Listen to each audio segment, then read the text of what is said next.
Hello everyone, welcome to our YouTube channel Educated Cherry. नमस्ते साथियों, स्वागत है आप सभी का हमारे YouTube चैनल एजुकेटेड जेरी में। आज हम सुनेंगे मुंशी प्रेमचंद जी द्वारा लिखी गई कहानी कफन। तो लीजिए कहानी शुरू करते हैं।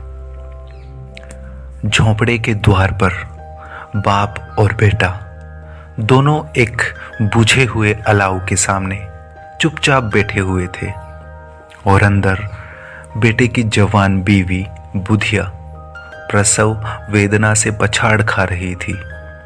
रह रहकर उसके मुंह से ऐसी दिल हिला देने वाली आवाज निकलती थी कि दोनों कलेजा थाम लेते थे। जाड़ों की रात थी, प्रकृति सन्नाटे में डूबी हुई, सारा गांव अंधकार में लय हो गया था। घीसू ने कहा, मालूम होता है बचेगी नहीं। सारा दिन दौड़ते हो गया, जा देख तो। माधव चिढ़कर बोला, मरना ही है तो जल्दी मर क्यों नहीं जाती, देखकर क्या करूं। तू बड़ा बेदर्द है बे, साल भर जिसके साथ सुख चैन से रहा उसी के साथ इतनी बेवफाई। तो मुझसे तो तुम उसका तड़पना और हाथ पांव पटकना नहीं देखा जाता। चमारों का कुनबा था और सारे गांव में बदनाम। घीसू एक दिन काम करता तो 3 दिन आराम करता। माधव इतना कमजोर था कि आध घंटे काम करता तो घंटे भर चिलम पीता। इसलिए उन्हें कहीं मजदूरी नहीं मिलती थी। घर में मुट्ठी भर अनाज मौजूद हो तो उनके लिए काम करने की कसम थी। जब 2-4 फाके हो जाते तो घीसू पेड़ पर चढ़कर लकड़ियां तोड़ लाता और माधव बाजार में बेच आता। और जब तक वह पैसे रहते दोनों इधर उधर मारे मारे फिरते। गांव में काम की कमी न थी, किसानों का गांव था। मेहनती आदमी के लिए 50 काम थे।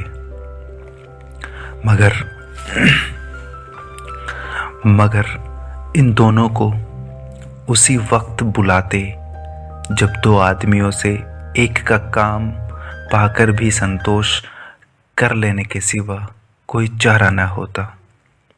अगर दोनों साधु होते तो उन्हें संतोष और धैर्य के लिए संयम और नियम की बिल्कुल जरूरत न होती।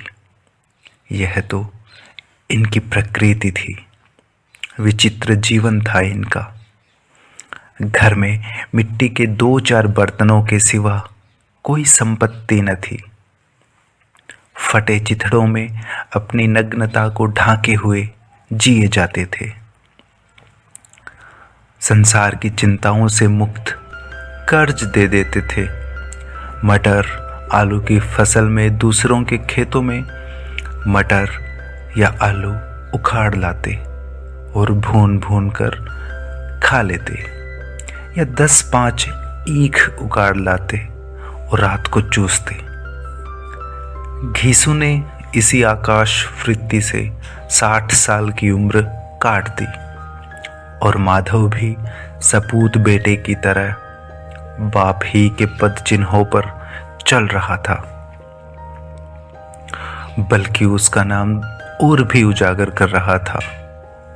इस वक्त भी दोनों अलाव के सामने बैठकर आलू भून रहे थे, जो कि किसी खेत से गोद लाए थे।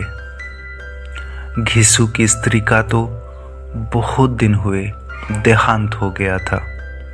उसने इस खानदान में व्यवस्था की नींव डाली थी और इन दोनों बेगैरतों का दोजख भरती रहती थी। जब वह आई, ये दोनों और भी आराम तलब हो गए थे, बल्कि कुछ अकड़ने भी लगे थे। कोई कार्य को बुलाता तो निर्व्याज भाव से दुगनी मजूरी मांगते। वह औरत प्रसव वेदना से मर रही थी और ये दोनों शायद इसी इंतजार में थे कि वह मर जाए तो आराम से सोएं। घीसू ने आलू निकालकर छीलते हुए कहा, जाकर देख तो क्या दशा है उसकी। चुड़ैल का फिसाद होगा और क्या। यहां तो ओझा भी 1 रुपया मांगता है। माधव को भय था कि वह कोठारी में गया तो घीसू आलूओं का बड़ा भाग साफ कर देगा। बोला, मुझे वहां जाते डर लगता है। डर किस बात का है, मैं तो यहां हूं ही। तो तुम ही जाकर देखो ना। मेरी औरत जब मरी थी तो मैं 3 दिन तक उसके पास से हिला तक नहीं, और फिर मुझसे लजाएगी कि नहीं। जिसका कभी मुंह नहीं देखा, आज उसका उघड़ा हुआ बदन देखूं। उसे तन की सुध भी तो न होगी। मुझे देख लेगी तो खुलकर हाथ पांव भी न पटक सकेगी। मैं सोचता हूं कि कोई बाल बच्चा हुआ तो क्या होगा। सौंठ, गुड़, तेल कुछ भी तो नहीं है घर में। सब कुछ आ जाएगा, भगवान दें तो। जो लोग अभी 1 पैसा नहीं दे रहे हैं, वे ही कल बुलाकर रुपए देंगे। मेरे 9 लड़के हुए, घर में कभी कुछ न था, मगर भगवान ने किसी न किसी तरह बेड़ा पार ही लगाया। जिस समाज में रात दिन मेहनत करने वालों की हालत उनकी हालत से बहुत कुछ अच्छी न थी,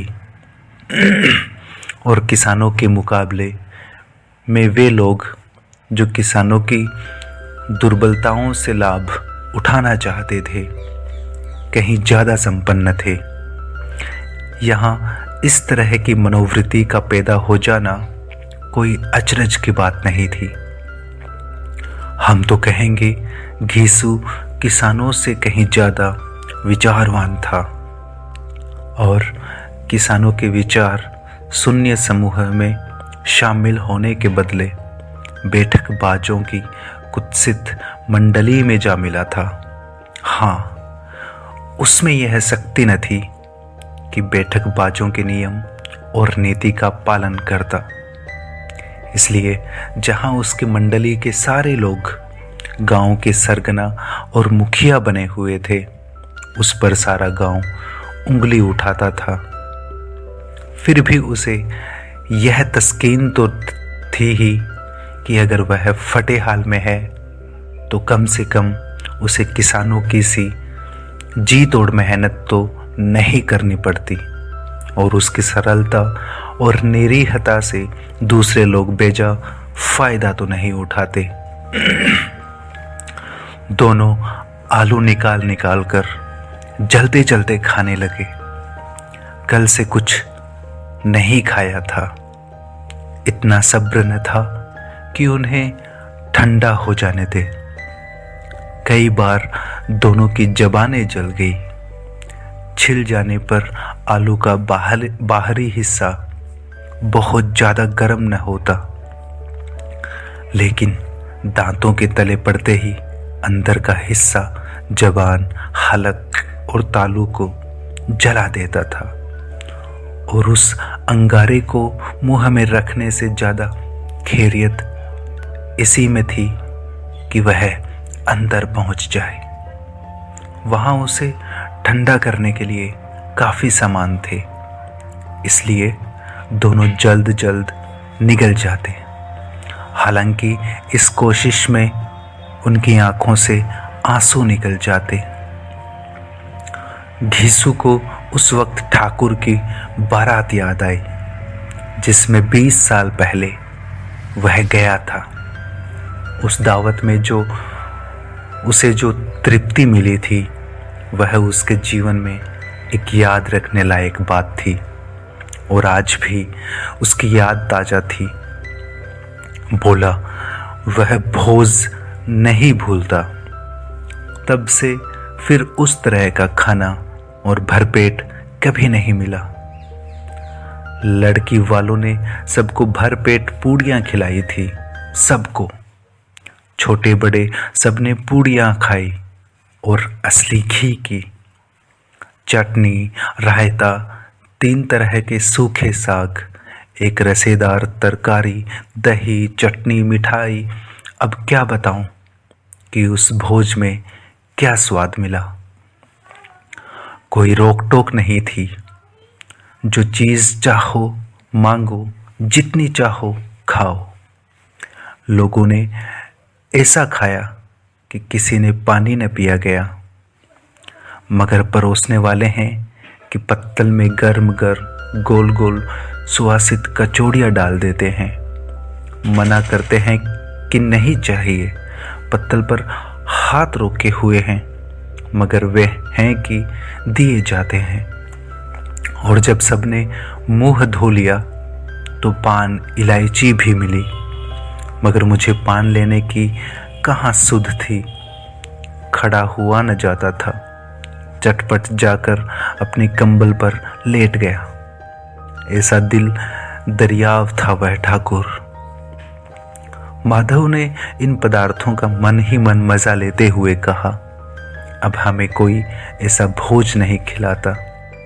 अब कोई क्या खिलाएगा, वह जमाना दूसरा था। अब तो सबको किफ़ायत सूझती है।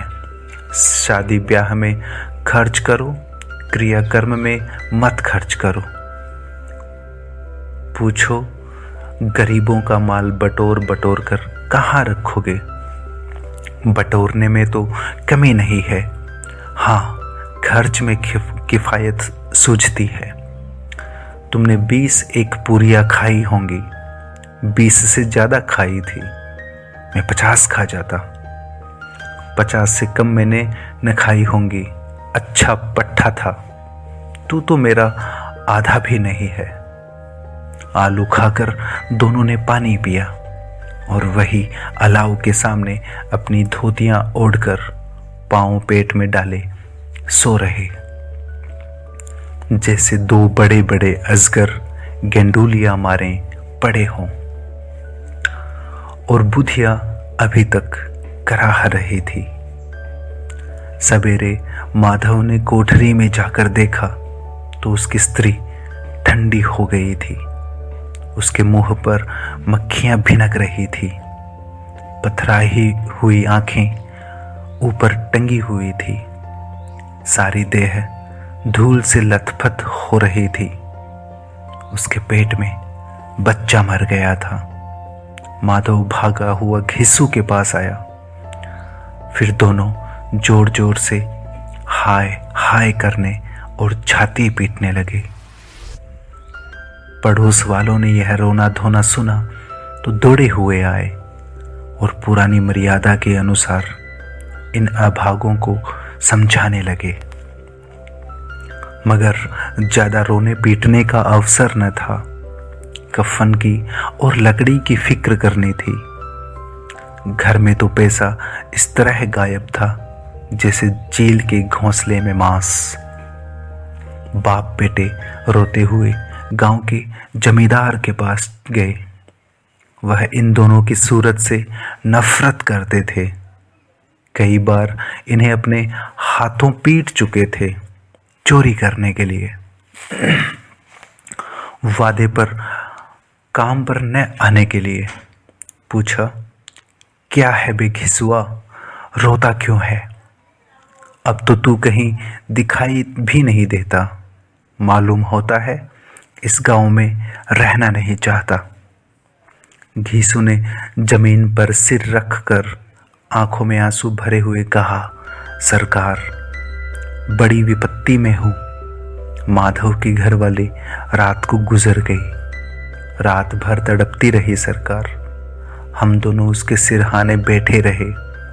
दवा दारू जो कुछ हो सका सब कुछ किया, मगर वह हमें दगा दे गई। अब कोई एक रोटी देने वाला भी न रहा मालिक। तबाह हो गए, घर उजड़ गया। आपका गुलाम हूं, अब आपके सिवा कौन उसकी मिट्टी पार लगाएगा।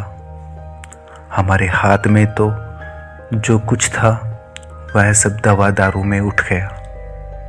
सरकार ही की दया होगी तो उसकी मिट्टी उठेगी। आपके सिवा किसके द्वार पर जाऊं। जमींदार साहब दयालु थे, मगर घीसू पर दया करना काले कंबल पर रंग चढ़ाना था। जी में तो आया कह दे, चल दूर हो यहाँ से।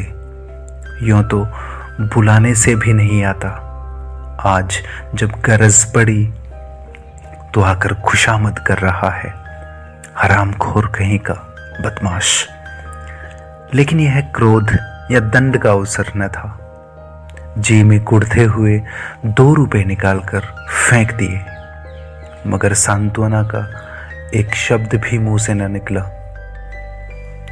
उसकी तरफ ताका तक नहीं, जैसे सिर का बोझ उतारा हो।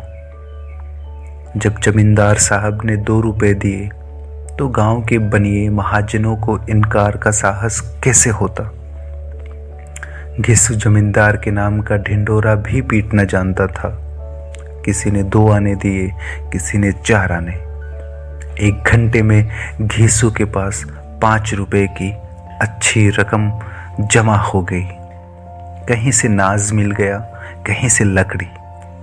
और दोपहर को घिसू और माधव बाजार से कफन लाने चले गए।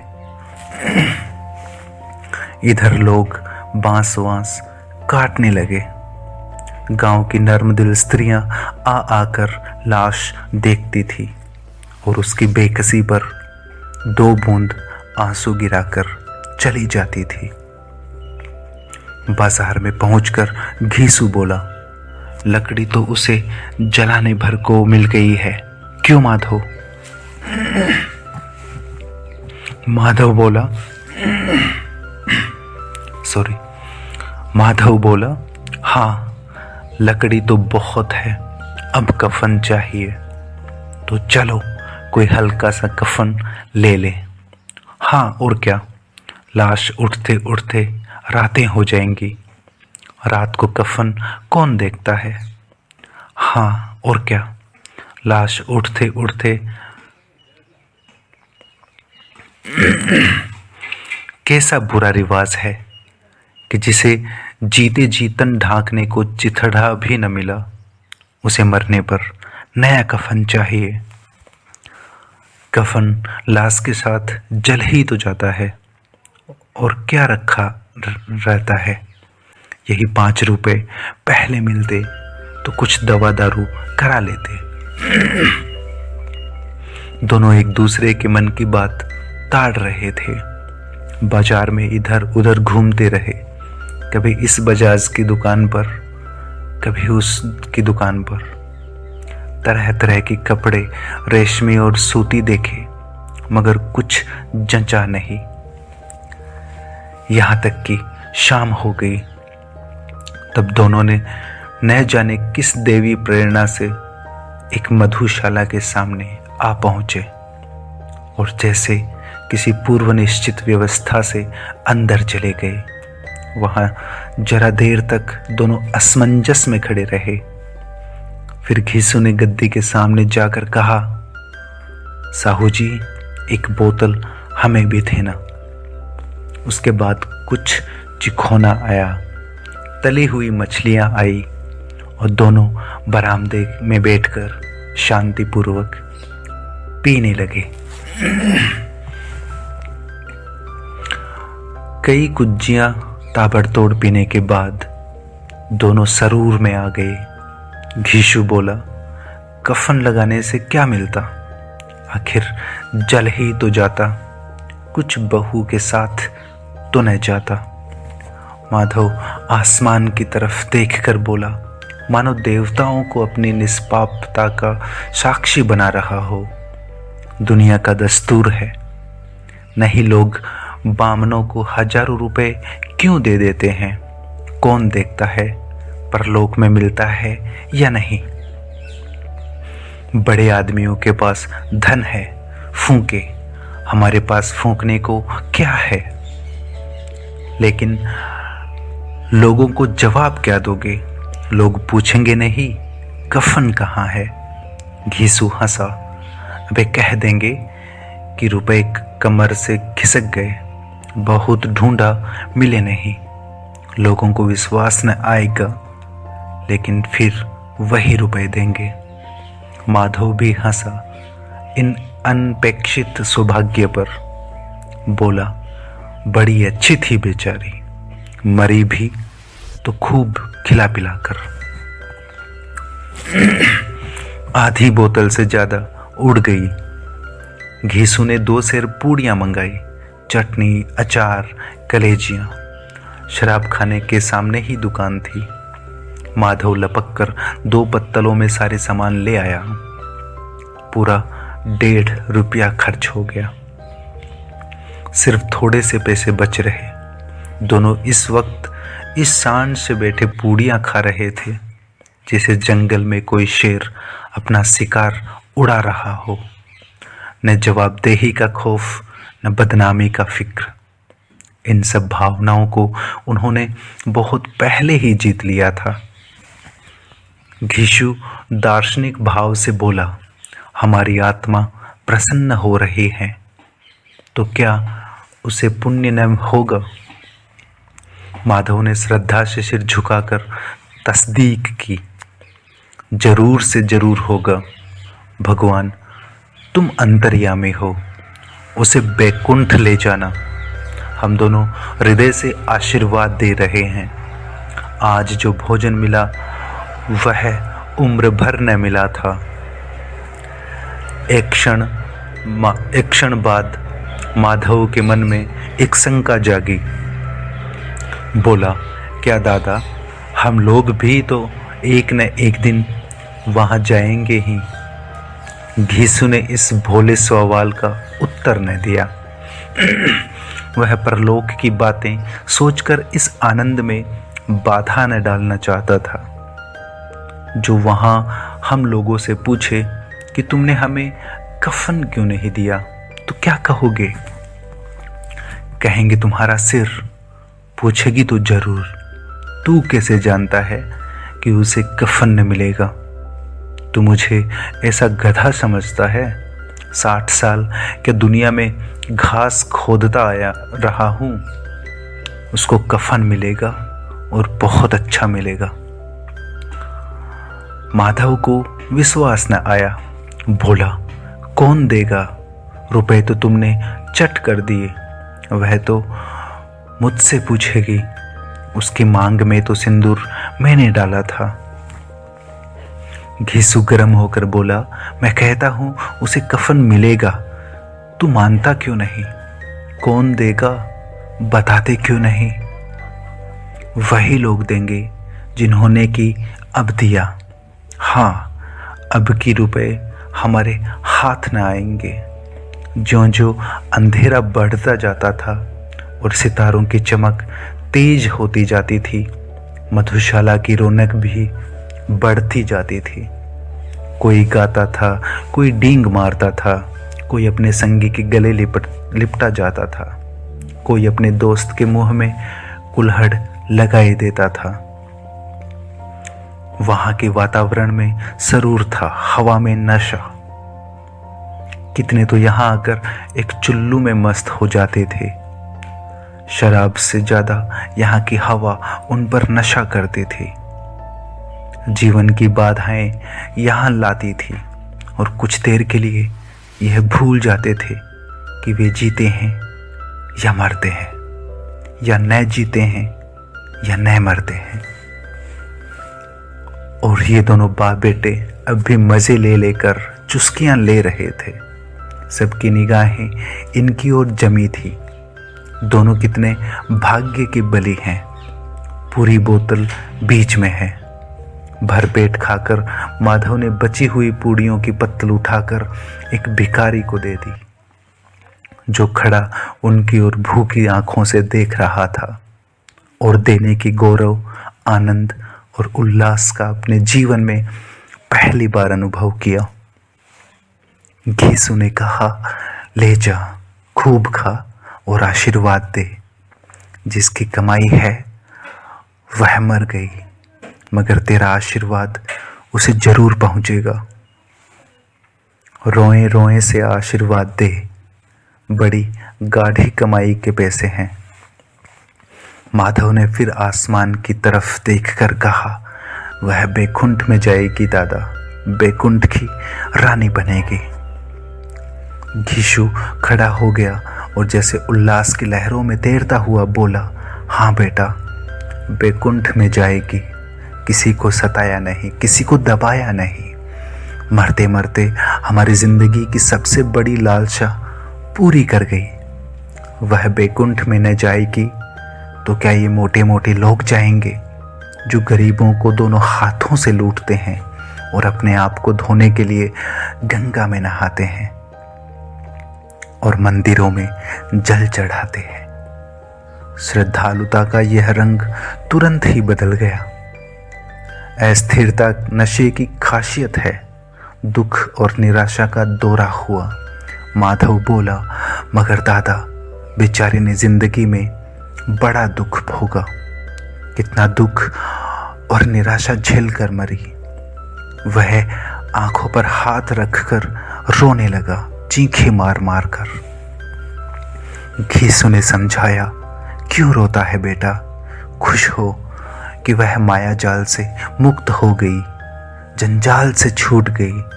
बड़ी भाग्यवान थी जो इतनी जल्दी मोह माया के बंधन तोड़ दिए। और दोनों खड़े होकर गाने लगे, ठगीनी क्यों ने ना झमकावे ठगीनी। पियक्कड़ों की आंखें इनकी ओर लगी हुई थीं और ये दोनों अपने दिल में मस्त गाए जाते थे। फिर दोनों नाचने लगे, उछले भी, कूदे भी, गिरे भी, मटके भी, भाव भी बताए, अभिनय भी किया और आखिर नशे में मदमस्त होकर वहीं गिर पड़े।